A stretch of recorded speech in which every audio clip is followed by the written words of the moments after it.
can you really lose 10 pounds in 2 weeks? Well, the answer is yes. In this video, I'm going to share with you my 4-step system that I used after my vacation in New York, where I definitely ate way too much.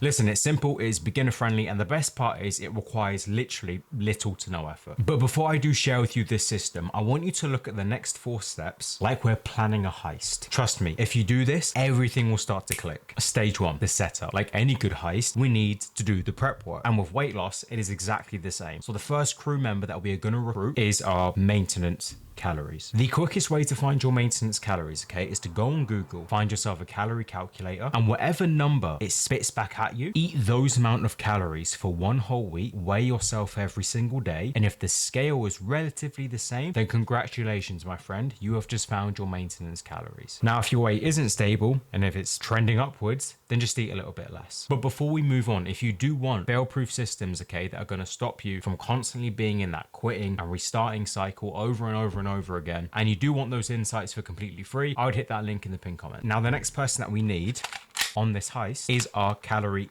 deficit, and we are going to be in a 500 calorie deficit. Now, for beginners, I usually suggest a little bit less, but since we are on a little bit of a time pinch, we're going to stick to 500. Now, to create a good calorie deficit, we need to be eating certain types of food, but that we'll cover in the diet section, which is a little bit later on. And as we do go through this stage, I want you to remember one core principle, and that's that our goal here is going to be to keep our activity, so our movement, as high as possible, while being able to consume the most amount of food as possible. That way, we don't need to be sacrificing food. And this is important because it's going to help us feel energized and fuel our performance in the gym, which we'll get onto later. But as a baseline, okay, we are going to be getting 8 to 10,000 steps. And if that does scare you or intimidate you, I want to reassure you, because getting those step counts is a lot easier than you think. You can literally separate that into 2 walks in the day. It could be 1 in the morning, early, and 1 at night. Or you can just do a little bit of extra cardio at the gym if that's your thing and that's what you want to do. But remember,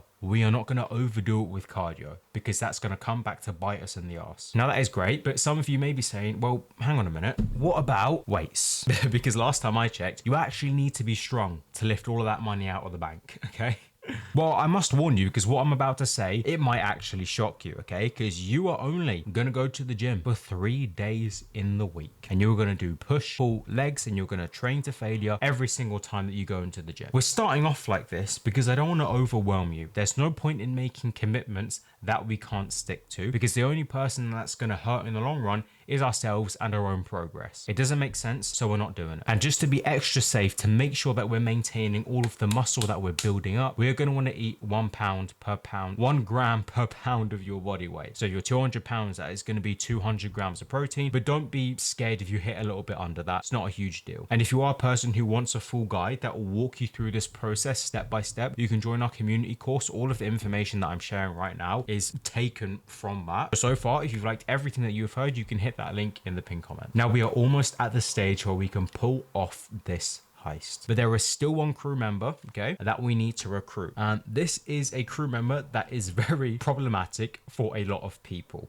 Almost everybody, including myself, has had a bad track record with this crew member. But the worst part is that we actually need him, especially if you want to progress with our goals of losing weight and, more importantly, keeping it off. And yes, you guessed correctly, that last crew member is going to be our diet. I know, I saved you the best till last. And diet is tough and diet is tricky, so I'm going to share with you how we can tame this problematic crew member. What we're going to do, okay, I don't have a pen and paper, but we're going to write down 3, or you're going to write down 3 of your favorite foods, okay? You are then gonna go to ChatGPT, yeah, the AI, and you are gonna ask it, how can I make this meal lower in calories, or what ingredients can I use to make this meal lower calorie? Once it's given you the individual ingredients, on your next grocery trip, you're gonna go and buy the ingredients for those meals, and you're gonna batch cook it and meal prep it. Believe it or not, this will actually lead to losing even more weight. Number 1, because you're eating food that you actually enjoy, and number 2, you're not giving yourself any excuses to go off track, because all of the food that you need to progress is widely available to you. And don't underestimate the use of AI, okay? Because I wouldn't be surprised if when you put some of your favorite foods in, that it will easily knock off 300 to 400 calories of whatever you're eating. But there is one disclaimer, okay, that I need to put out there. And that's that to get the most out of every single meal that we're eating while we're trying to lose weight, we are getting a good amount of protein. Now, some people can find this difficult, but I'm going to give you something that really helped me when I was starting out that just completely simplified the whole process. And that is following the 1-to-1 rule. And that's just making sure that for whatever calories that your meal amounts to, you have a similar amount of protein. What does this look like? Well, for example, if you have a meal that's 400 calories, ideally, we need that to be around 40 to 35 grams of protein. See it like a game. Whatever the calories are, try and match that with the protein. But I understand for some of you that can be a little bit difficult. So here's the easiest way to hit that 1-to-1 ratio. We're gonna eat leaner meats. Leaner meats have less fat, which means that there's less calories. Have that be the bulk, the majority of your plate, maybe a fistful and a half, and then fill the rest with a carb like potatoes, air fried potatoes, you can make home fries, and then veggies of your choice. It is as simple as that. Don't let anybody tell you that it's more complicated than that, because it is not. Now, at this stage, you might think that we are ready